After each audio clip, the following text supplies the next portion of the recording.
ام فضل بنت حارث، آپ بیان فرماتی ہیں کہ ایک دن میں حضور تاجدار کائنات صلی اللہ تعالی علیہ وسلم کی خدمت اقدس میں حاضر ہوئی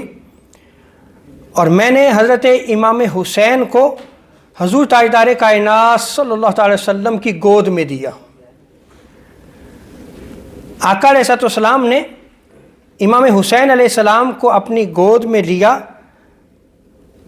تو ام فضل بنت حارث بیان کرتی ہے کہ میری اچانک نگاہ حضور پر پڑی تو میں نے دیکھا کہ حضور رو رہے ہیں۔ فَإِذَا عَيْنَا رَسُولِ اللَّهِ صلی اللہ علیہ وسلم تُحْرِقَانِ مِنَ الدَّمُوعِ، حضور کی چشمان مقدس سے آنسو جاری تھے، حضور رو رہے تھے، اور حضرت امام حسین علیہ السلام حضور تاجدار کائنات صلی اللہ علیہ وسلم کی گود میں تھے۔ حضرت ام فضل بنت حارث بیان کرتی ہیں میں نے عرض کی یا رسول اللہ صلی اللہ علیہ وسلم میرے ماں باپ آپ پر قربان ہوں، آپ کو کیا ہوا ہے؟ تو حضور تاجدار کائنات صلی اللہ علیہ وسلم نے فرمایا میرے پاس جبریل امین علیہ السلام آئے تھے، انہوں نے مجھے خبر دی ہے کہ میری امت میرے اس بیٹے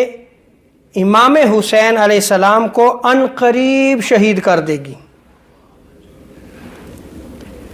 اور جہاں میرے بیٹے کو شہید کیا جائے گا،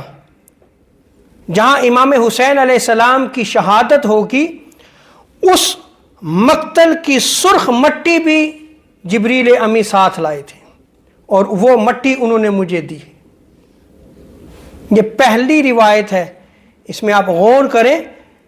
کہ حضور تاجدار انبیاء صلی اللہ علیہ وسلم کو جہاں شہادت امام حسین علیہ السلام کی خبر دی گئی وہاں مٹی بھی آپ کو دی گئی، اور امام حسین علیہ السلام کی شہادت کی خبر سن کر حضور تاجدار کائنات صلی اللہ تعالی علیہ وسلم جو ہے وہ زار و قطار رو رہے ہیں۔